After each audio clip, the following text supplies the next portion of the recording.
آصف علی زرداری کے منہ بولے بیٹے نے کیا پول کھول دیا،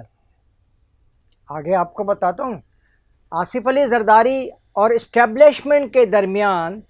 خلیج بننے کے بعد پورے پیپلز پارٹی نے ایک سندھ کارڈ کو استعمال کرنا شروع کر دیا، اور اب شاید ایسا لگتا ہے کہ ایک مرتبہ پھر جو ہے وہ پیپلز پارٹی جو ہے وہ سندھ کی پارٹی بن کے رہ جائے گی۔ اس میں کیا راز ہے؟ لیکن سوال یہ پیدا ہوتا ہے کہ یہ ساری جو صورتحال جو آج پیدا ہوئی ہے، یہ تو اعزاز صاحب نے، جو ہم ایک صحافی ہیں، انہوں نے 1 سال پہلے ہی یہ ساری تفصیل بتا دی تھی، لیکن اس کے بعد اوپر سے اور نیچے سے اور خفیہ ہاتھ اور کھلے ہاتھ اور آصف علی زرداری نے بھی اس کی بھرپور انداز سے تردید کی، اور پیپلز پارٹی نے بھی کی، اور اس کے بعد دونوں کے باہمی اتحاد ہوتا رہا۔ اور اس کے ساتھ ہی میں آپ کو بتاتا چلوں کہ میرے چینل کو آپ سبسکرائب بھی کر لیں، اور اگر ممکن ہو آپ کے لیے تو لائک بھی کر لیں، اور اس کو آپ پورا دیکھا کریں۔ ہمارے جو اس وقت جو لوگ بتا رہے ہیں وہ یہ بتا رہے ہیں کہ جناب آپ کی جو ویڈیو ہے، جو آپ یوٹیوب ہمیں بتا رہا ہے، تو 80% لوگ ایسے ہیں جو وہ لوگ ہیں جنہوں نے آپ کی ویڈیو کو ابھی دیکھا نہیں، دیکھتے تو ہیں لیکن وہ سبسکرائب نہیں کر رہے ہیں، لہٰذا اس پہ بھی توجہ دے لیجئے گا، آپ کی بڑی مہربانی ہوگی۔ دوستوں، میں بتا رہا تھا کہ آصف علی زرداری کے جو منہ بولے بیٹے، جن کو منہ بولا بیٹا کہا کرتے ہیں آصف علی زرداری صاحب، انہوں نے ایک راز کا انکشاف کیا ہے، اور یہ زور زور سے کہا ہے کہ جناب عالی، یہ جو آصف علی زرداری صاحب کے سندھ سے، جہاں وہ رہتے ہیں، سندھ سے جو ہے بہت بڑی یہاں سے جو چیزیں تھیں وہ یہاں سے جا رہی تھیں اور آ رہی تھیں، اور ایک ایسا ہنگامی صورتحال تھا جس نے پورے علاقے کو سندھ میں ایک نیا بھونچال شروع کر دیا ہے، اور سندھ میں قوم پرست رہنماؤں کو ایک مرتبہ پھر پیپلز پارٹی نے ایکٹیو کر دیا ہے، اور اب پیپلز پارٹی جو ہے وہ قوم پرست رہنماؤں کو آگے بھی لا رہی ہے، اور وہ پیپلز پارٹی جو ہے وہ قوم پرست رہنماؤں کو سہولیات بھی دینے کو تیار ہے، لیکن اسی طرف اسٹیبلشمنٹ جو ہے وہ بھی جو ہے وہ قوم پرست رہنماؤں کو آگے بڑھا رہی ہے۔ اب پہلے محسن نقوی صاحب کی بات کرتے ہیں، جنہوں نے ایک مرتبہ پھر یہ کہا ہے کہ کراچی سے جہاز بھر بھر کے دبئی، ابو ظہبی اور یہاں سے ساری رقوم جو ہے وہ شفٹ کی جاتی رہی، ڈالروں میں بھی اور روپے میں بھی۔ تو پوچھنا یہ ہے کہ پہلی بات تو یہ بتا دیں کہ جب یہ سب کچھ ہو رہا تھا تو اس وقت FIA کہاں تھی، CIA کہاں تھی، DIA کہاں تھی، انتظامیہ کہاں تھی؟ اور اب جو یہ روکا جا رہا ہے تو اس پر آصف زرداری کو بھی کوئی اعتراض ہے، لیکن یہ ساری کہانیاں ایک طرف رکھنے کے ساتھ ہی یہ کوشش کی گئی کہ جناب اس پوری کہانی کو سندھ کی حقوق کی طرف کھینچ لیا جائے، اور ایسا کوئی نیا نہیں ہو رہا ہے۔ جب بھی کوئی پارٹی پنجاب میں ہوتی ہے، جیسے نون لیگ، تو نون لیگ ہمیشہ یہ بات کرتی ہے کہ جی پنجاب کے حقوق کو مارا جاتا ہے۔ اب اس وقت جو خیبر پختونخوا میں تھوڑے سے تحریک انصاف کو ووٹ زیادہ مل جاتے ہیں، تو تحریک انصاف کی ساری بات یہ ہوتی ہے کہ جی وہ پختونوں کے ساتھ یہ زیادتی ہو رہی ہے، وہ زیادتی ہو رہی ہے۔ لیکن پوچھنا یہ ہے کہ آیا یہ اس وقت زیادتی 2018 میں کیوں نہیں تھی جب آپ اقتدار میں تھے، اور جب آپ اقتدار کی کنجی کو لے کر کے اور اپنے من مانے فیصلے کر رہے تھے، اور آپ عمران خان صاحب کی صرف جو کامیابی تھی وہ 1 ووٹوں سے تھی، وہ 1 ووٹ ادھر ادھر ہو گیا، ظاہر ہے پھر ان کی وزارت عظمیٰ کی سیٹ بھی ادھر ادھر ہو گئی۔ انہوں نے پھر الزام لگایا جنرل باجوہ کی طرف، الزام لگایا انہوں نے کسی اور کی جانب، اور یہ بات کہتے رہے کہ جی یہ غلط کر رہا ہے، وہ غلط کر رہا ہے۔ لیکن جب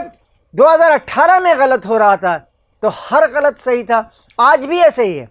کہ آصف علی زرداری صاحب جو ہیں وہ یہ بار بار کہہ رہے ہیں کہ جناب یہ ساری جو چیزیں ہیں یہ غلط ہو رہی ہیں، اور یہ سندھ کے حقوق کے لیے وہ جو چولستان میں نہریں نکل رہی تھیں، میں نے اس کی مخالفت کی تھی، اور وہ جو ہے یہ جو سندھ میں جو کراچی کو تقسیم کرنے کی بات ہے، تو کراچی کا تو میں بار بار اس اسٹیج پہ یہ کہہ چکا ہوں کہ وہ تو پہلے سے ہی تقسیم تھا، اور آپ نے بھی کبھی یہاں سے تو کوئی نشست زیادہ جیتی نہیں ہے، اکثریت تو ہمیشہ جو ہے وہ اب تحریک انصاف کو ہی ہے، ورنہ متحدہ کو تھی اور جماعت اسلامی کو بھی یہاں رہی ہے تھوڑی بہت، لیکن آپ کی نشستیں تو یہاں گنی چنی ہوتی تھیں، اور اس کو ہی آپ بہت بڑا بنا کر پیش کر رہے ہیں جی کراچی سندھ کا حصہ ہے۔ اب کراچی اگر سندھ کا حصہ ہے تو پھر کراچی کے اردو بولنے والوں کو سندھ میں جگہ کیوں نہیں دی جاتی؟ سندھ کے نوکریوں سے ان کو کیوں اٹھا کے پھینکا جا رہا ہے؟ یہ ساری کہانیاں جو ہے نا اب نہیں چلنے والی، اور اب آپ کو 28ویں ترمیم کو منظور کرنا ہی پڑے گا، اور اگر آپ نہیں کریں گے تو پھر آپ جائیں، کوئی اور آ جائے گا صدر، کوئی اور آ کر کے اس کو کر لے گا۔ لہذا یہ جو ساری جو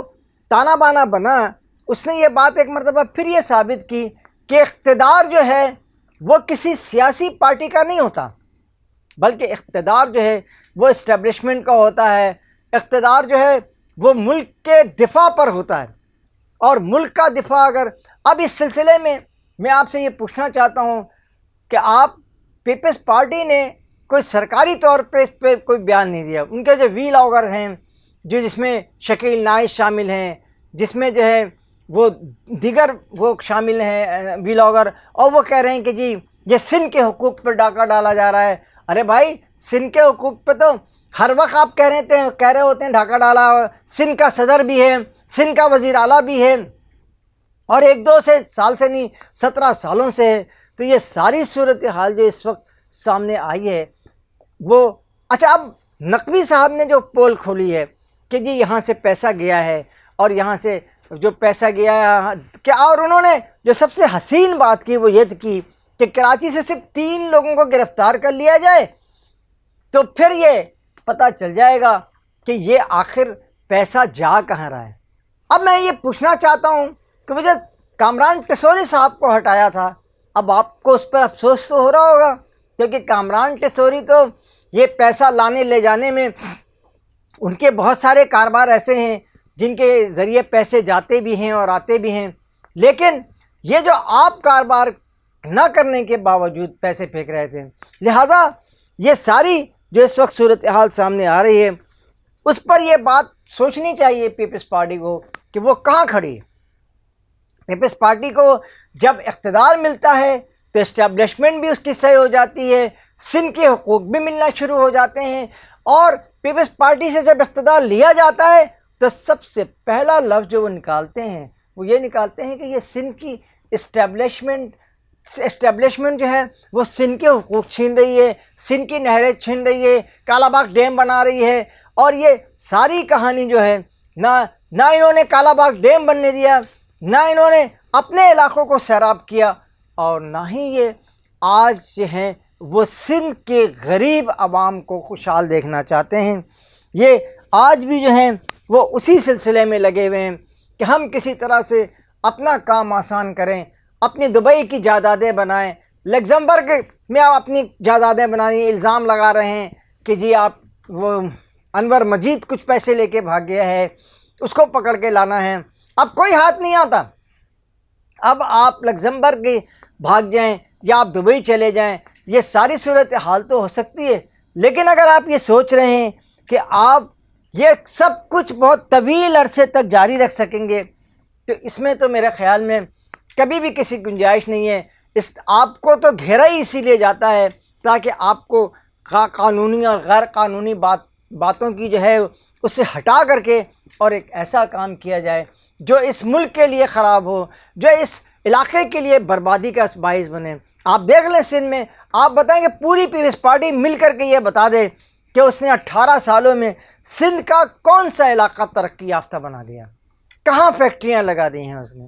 کہاں اس نے تعلیم کے نئے ادارے بنا دیے۔ اگر کبھی کسی نے کچھ بنایا ہے تو وہ کراچی کو بنایا ہے اور اردو بولنے والوں نے بنایا، یہاں ہی بتا دیں کہ انہوں نے کیا بنایا ہے۔ وہ جو آپ نے ایک یونیورسٹی روڈ دی تھی وہ بھی اب آپ کو پتہ تو شاید چل گیا ہوگا، آپ نے بلکہ خود ہی یہ بات کی، کانٹریکٹر بھاگ گیا، وہ سب بھی آپ ہی کے لوگ ہوں گے، آپ کے جاننے والے ہوں گے، آپ کے پہچاننے والے ہوں گے، اور FWO کے آپ نے حوالے کیا ہے اس روڈ کو، اب وہ شاید تعمیر ہو جائے۔